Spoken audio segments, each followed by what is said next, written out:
Hello, and thank you for joining me once again for yet another 80shorror.net movie review. And today I'm going to be reviewing a somewhat well-known film, but perhaps slightly underrated film from 1981 called Funhouse.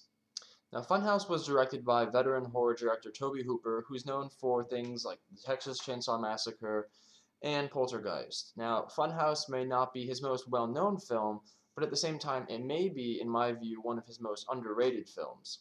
The plot basically concerns four primary characters who decide to go to a local carnival and then stay the night there. And as they're staying the night there, they witness a murder and then are kind of spontaneously chased around the rest of the night in the funhouse by this kind of deranged, slightly physically deformed man in a Frankenstein mask. Now, more than anything, I forgot just how wonderfully this film manages to capture that kind of unique feeling of eeriness and otherworldliness that often accompanies a visit to the carnival.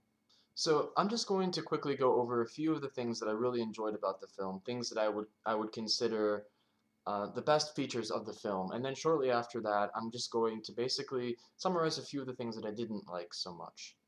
So firstly, the thing that I like the most about the film, which I kind of already alluded to earlier, is the atmosphere and the environment, the feeling that the film brings about in the viewer.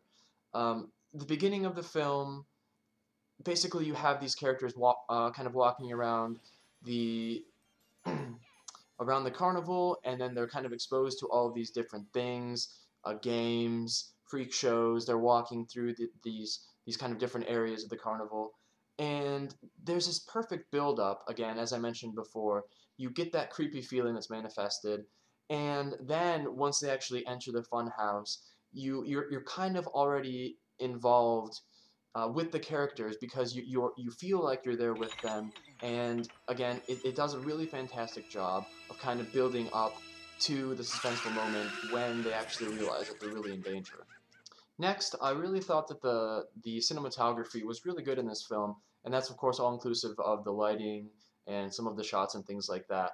I can recall a few scenes where the lighting really builds these kind of interesting dynamics, which really bring out kind of the suspense of the scene. I remember one scene when they're kind of in this ventilation shaft type thing, and there's this light that's flashing through this kind of fan type thing, and it's really effective, I think, in building kind of suspense, and it was really definitely one of my favorite scenes.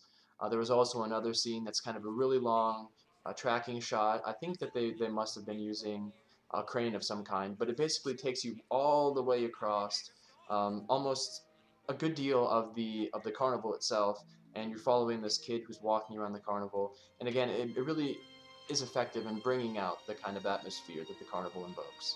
The last thing that I really liked about the film, though, was the use of music and the score in general.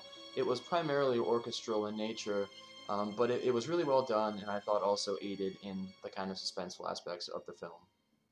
Now, the only thing that I didn't really particularly think was that great about the film was the use of makeup effects as it relates to things like gore and death scenes and things of that nature.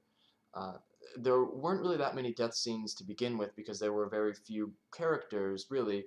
But the scenes that they did have, in my view, they left a lot to be desired. I thought that the makeup on the monster himself, or the deformed uh, primary antagonist, was good. But again, the death scenes were pretty unoriginal. They weren't that fantastic in any stretch of the imagination, and just something that I thought was a little disappointing. So that essentially summarizes my views of the 1981 film Funhouse, which I do highly recommend, specifically if you kind of have a fear of clowns or if you're kind of fascinated by carnivals in general. If that sounds like you, then certainly check this out. Otherwise, it does come with a relatively high recommendation as well. I would say that I would give it 4 stars out of 5, and again, do check it out. So thanks for watching, and I shall see you again soon.